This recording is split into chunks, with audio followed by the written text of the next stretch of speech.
Did you do the one with that Okay. with Fabian? This is actually recording. Would you just take that? Yeah, yeah. Yeah, I got Unless that. mom wants to.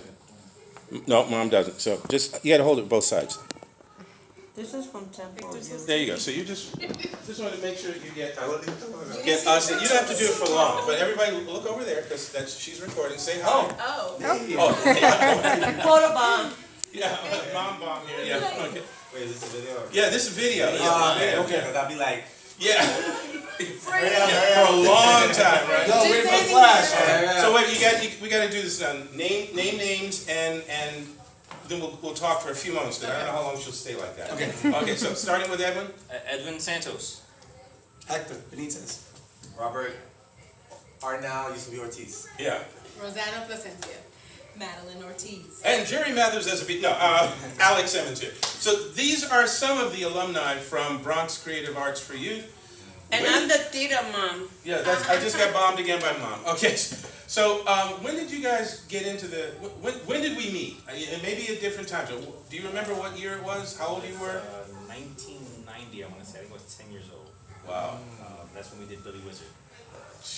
10 years old. Gee. And you? Same time. Same time. And Robert? I was 12. I was 13 because I was in a junior high school performing arts program, and Shireen told me about, oh, there's a group here. And Right. Shireen's not here now because she's she's in Pennsylvania, hunting wolves, isn't she? Yep, Something that's like that. what Yeah, she right. was. Okay. Yeah. Seriously? And Roseanne? Yeah, seriously. I believe anything. So I was 13. I actually looked up in the phone book drama, and I found We have to explain what the phone book is. phone book it is was a big before we had Google. There was a book, and it would get delivered. So everyone's like building. And Yeah. the little guys like me sit higher on the chair. Exactly, and you can look in and look down. Like if you wanted to find anything, you wanted to find like a laundromat, whatever. Yeah, right. So Stores, The first businesses. Google. I looked up drama and I found these guys, and when I came, they were doing a workshop for writing, and then eventually became East 182nd Street, but I was in a show called Jubilation, so I feel like I was a little bit later than everyone else.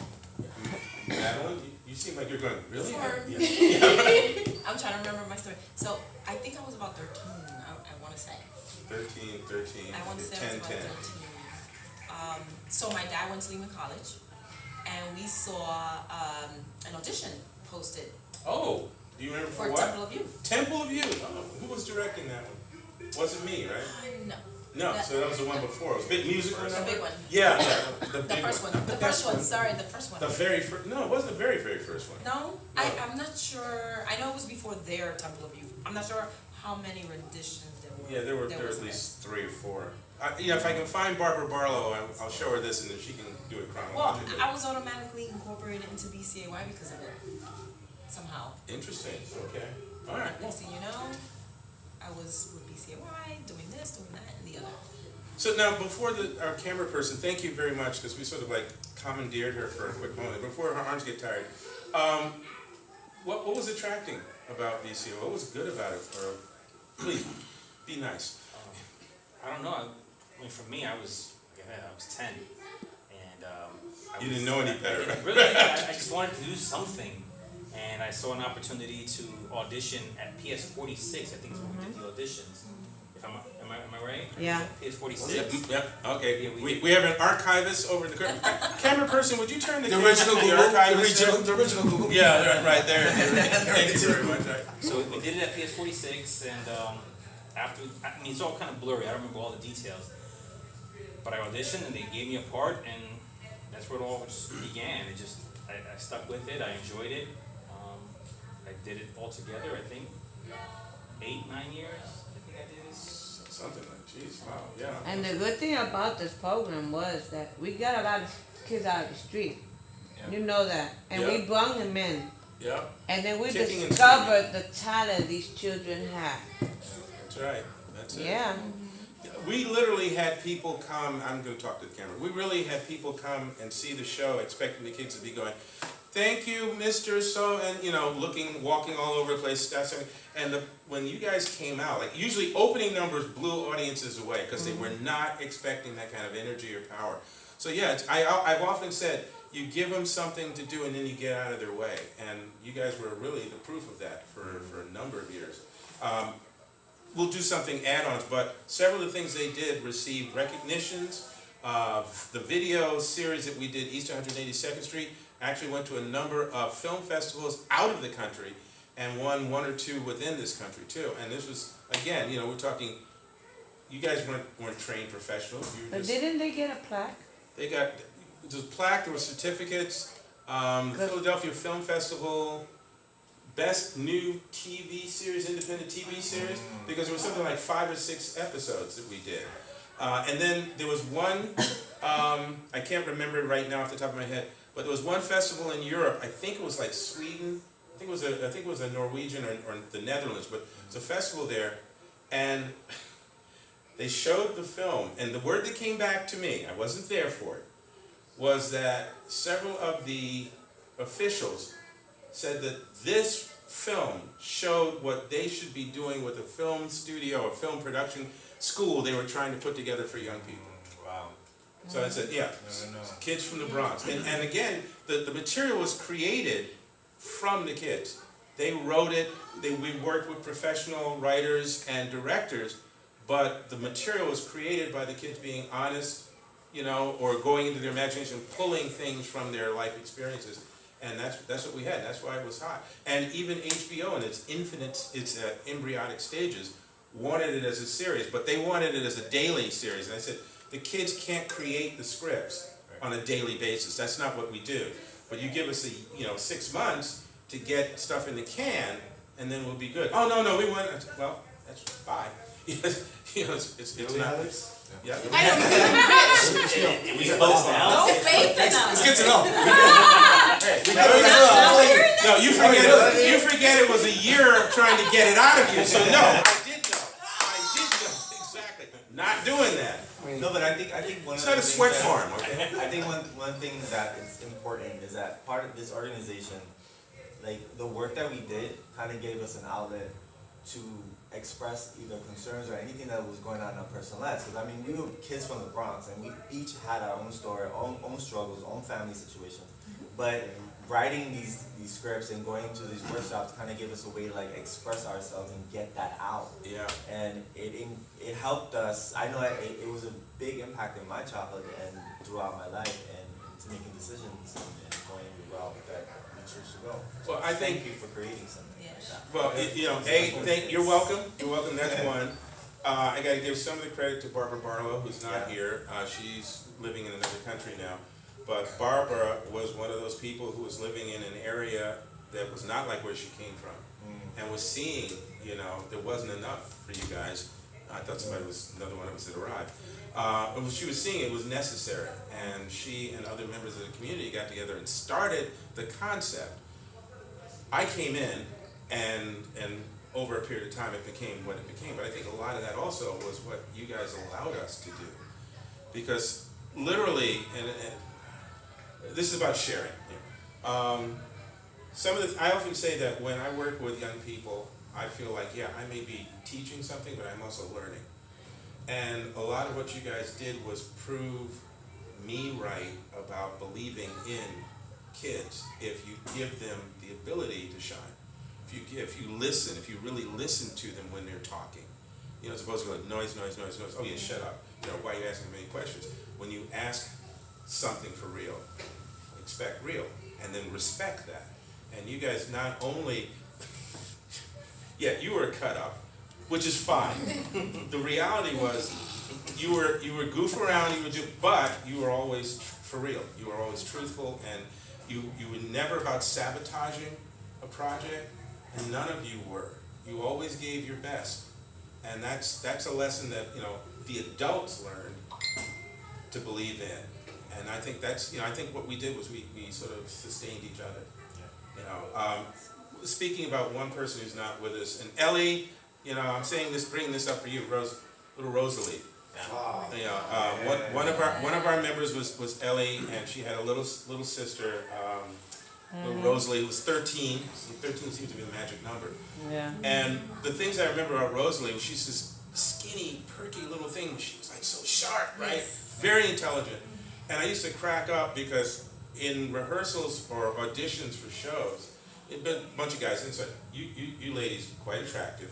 So the boys are sitting there, yeah, man, oh, yeah. And they're focused on that. And they've got their stuff. Yeah, I saw everything. I saw everything. And they, they want to puff up their chest, and they would sort of stumble through the script as it's going around. And little Rosalie, she has a script, and when it comes to her part, she's rocketing not only on the lines, but some of these quote-unquote $25 words, bulleting right through them, right? Because she knew them. Loud and you see the guys going, okay, because now she's showing them up. And that was the kind of thing that was going on, is people were learning from each other. You guys were you were being honest, you were being real. Yeah. And even Rosalie would answer the phone. BCAY, may I help you? A little 13-year-old girl. And said, people, why are you letting her answer the phone? I said, because she can. Tell me why I shouldn't. Yeah. So, that's a lot of what you guys were doing, and watching you grow like that, and, sort of, you made it your thing. And I think Barbara and I, and Evie, and a couple of the others, we were not only proud, but we enjoyed watching you do it. And again, you guys brought quality to it. That office. Yeah, I was thinking about that too. That office gave me some clerical experience. Taking care of doing mailers. Just doing regular filing and stuff. Working with Dawn. Yeah. In the office. Yeah, that Dawn was Pemberton. Yeah. That was the first exposure I had to an office Setting. Yeah. And I was able to use that later on in life. So it was And again, more than just acting. Yeah. It was life experience that we got from this. Well, it's also collaboration, and again, the workshops, and I feel like I've got this young lady trapped over here. Hang on a second, Mom, would you switch with her? I don't get paid for this. Yeah, Tired? She's looking at you. She's looking at you for that. Yeah, I felt. I would be very Thank you so much. This wasn't my idea. Yeah, well, let's get it real too, because Mom is the pro archivist anyway, right? I'm the paparazzi. Yeah, paparazzi. Yes, our own personal paparazzi. right. But actually, realistically, and we'll get pictures of Mom too, we wouldn't have some of this footage if it wasn't for the Santos family. So thank you for that, really. And to whoever in your family maintained the playbills. Jeez, My grandmother had some of them. Chris Ryan, your first play with us. Chris, This- I remember. Yeah, Chris and I are very good friends. We working on several projects together. That was my first one right there. This was, you talk about your first, this was Chris' first play, the first play he wrote. Wow. Chris broke out as a writer, as a reporter on the Bronx newspapers, but he wanted to be a fiction writer. And his brother, who was a cop in the community, told him about BCAY, and he came to see us. And as he puts it, I'm going to try and do this the way you do. Chris says, Barbara was not impressed with me. Barbara was not impressed. So he said, look, let me kind of prove what I can do. What do you have that I could maybe build a play off of? And she says, well, we got a box full of hats. He says, hats? Oh, okay, right. And he went home and he wrote Billy Wizard based on the props. All right. So this was a first for him too, and he stayed with us. And like I said, he and I still do work together. He's a teacher now in Jersey. You're in Jersey, right? Yeah, okay. And then we got the Belmont connection. Yeah. We went from doing shows here in this area, the Lehman area, the Bronx Kingsbridge area, over into the Italian neighborhood. They let us in, it was really nice. And it's the Belmont Italian American Playhouse, and not only did we do some of our own productions there, but then we did Titus Andronicus there, and I think some of the BCAY kids were in another of their productions as well. But didn't you do one downtown Manhattan? Oh, we did stuff all over. We did urban downtown, yeah, we did Urban American Dreams down there. remember. Oh, and what I was going to say is, it's another thing that speaks to the quality of the people that were in it, the kids that were in it, is I would say easily 80%, correct me if I'm wrong, 80% of the shows that we did were developed in improvisational workshops. Yeah. Yeah, so, all the games, Yeah. all the theater games, and then the focus, you would give us a topic and then we would focus and then Yeah. okay, let's write about this or come up with that. Yeah. It was good. It was And, good and flexibility. it's just amazing what a little faith in Yeah. kids can do. Oh my god, yeah. Can make them believe that they can do Yeah. so much more. yeah. And I think that just goes a long way. And a little bit on what you said, where you said everybody was an individual, everybody had their own issues. And I know everybody says, or Miss Santos, that, we took a lot of kids out the street, but then there were other situations, like, for me, it was the opposite. I was sheltered a lot. I wasn't in the streets, and this was my outlet. Like, oh, I get to get out of the house and do something, you know, because my dad was law enforcement, Yeah. and he had 4 daughters, and my Four mom, daughters and a gun? and my Wow. and we were practically, you know, in your room, school, in your room, school. So for me, it was that was my type of outlet. So again, everybody had their own reason of why this was their outlet, but yeah, that was it for me, you know. You know, it's wild too, because seeing you guys have, there's just so much going on here. You were in the Air Force for a period of time. You worked for the city. So transit. Transit. Actually, I wasn't going to say that part of it, but okay. Yeah, you worked for the city. Robert pursued interesting things, and then eventually you became a minister. Mm-hmm. You know, I mean, check that out. Right? You know, this. You know, what did you? How did you phrase it? You do finance, bookkeeping, and Yes, accounting. and accounting, which I'd stay away from numbers altogether. You're still pursuing performing, but you also. I've pursued performing for a while, and I'm focusing almost entirely on marketing and PR for the arts, and I love it. We will talk. So much. We will talk. I love it beyond words, and you know, I wanted to add to something what Madeline was saying. I feel like for me, BCAY was that also getting out of the house. I also grew up in a protective household. And I feel also that when I came to BCAY, I feel like I was around legends. Like, I remember being there and hearing about Madeline before I met her, and hearing about like Fabian, and like everyone felt like they had their own little thing going, and I felt like I had something to rise up to. Wait a minute. I'm not Miss kidding. MTV voiceover. I remember that. I was like, I know who that is. But I remember being 13 and coming in and being like, all these kids they behave like professionals. They behave seriously. Like, yeah, I don't ever remember this one cutting up. I remember you being really, really like, Serious. I remember serious, but that's what I remember. How did she slip you? But He was a pest. He's the pest. Well, obviously, They everyone. don't know me. He's the pest of the group. I don't ever remember that side, but I could be remember wrong. being the jokester. Like, he always was a jokester. Oh, yeah. Like, you were mad focused. Like, I remember that. Let's go. Maybe I had a different personality. There was two. There was two. I was bipolar. I was But bipolar. again, look at all of the positives that came out of this. You know. I'll still wait for that. The process. That's cold. That's cold, man. That's cold. That's cold. No, but I was going to mention that, you know, the yin and yang of life. You know, there have been a few BCAY kids who've come back at intervals, and life hasn't been that good for them. You know, it's been difficult for them. We've lost. And We've yeah, lost yeah. people. And well, look, go ahead. I didn't know them personally, but I think it was somebody that was before. We lost some people through violence. Yeah. I remember Ellie's sister. Yeah. Yeah. Lupus. No, Yeah. And then the mother right Oh, after a that. sister. Yeah, sister was shot. Right, and then her sister, and little then sister, Rosalie. Rosalie died of lupus. Right. So it's like the Yeah. fact that we're here to talk about our experiences. That is true. It just shows America the positive that came out of this organization. Well, 'cause it even could've Barbara been not being, as I mentioned earlier, Barbara not being here is because her husband was mugged in the vestibule of their building. Vestibule, I can enunciate. And unfortunately he was injured, and it was touch and go for a while, and he survived. But the injuries left him with some nerve damage, and so they had to move away. And part of the reason that the organization eventually faded was without that leadership. You know, I was juggling both the artistic and the administrative, and then things started to happen in the city government and funding and everything. So it just went to that other place.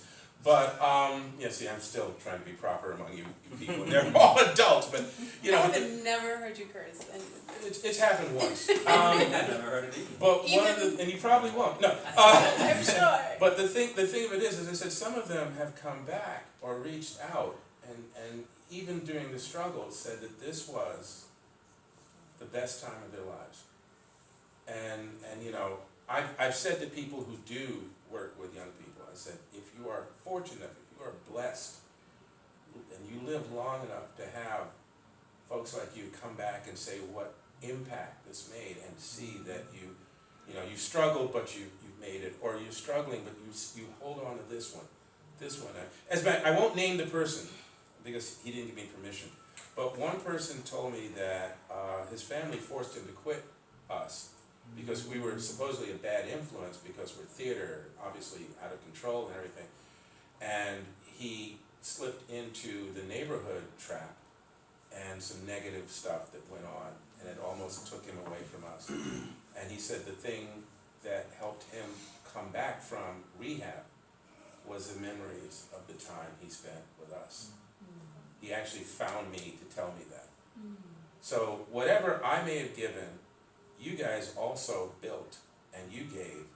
And for many, not just you, for many, that was the best time. That was a defining moment in their lives. It's discovering they can do something, that they are worth something, that there are people who give a damn or who are listening to them. See, there's damn. No. And I'm glad. 20 more years. Yeah, I'm glad we have this moment. I'm going to relieve the camera person there in a moment, because I think one of the things that's missing, that I see missing today, is respect for that kind of place where young people, and I don't care where they're from, can find their inner power and find that the validation for taking that trek from childhood to adulthood and figuring out who you are and how you fit in and what you're good at and what you want to do with your life, and not feel like, you know, the moment you expose that, somebody's going to shoot you down. You know, I think that's a big necessity, and I think you guys have put it out there as people, and some of you as parents. You know, because I follow him, Yeah. and I follow him through photographs. Oh, yeah. I hear about you. You know, this guy brought his daughters to meet me. You know, and I was just blown away, and I'm thinking, oh my God, especially his oldest was the age he was when I met him. You know, and it's just like, you know, you can tell, you can see the cycle. Yeah. So, you know, thank you for making me feel like my time here was worth it. Definitely. Okay, thank you so much. You've been wonderful holding that up there. Sure. You know, yeah, we couldn't stream the way I wanted, so Ellie and some of the others will get to see that as well. I'll put that up on YouTube. Wow. Okay, I is love this you the guys. I end? love you too. Oh, what a cool. Oh, Okay, and that's a wrap.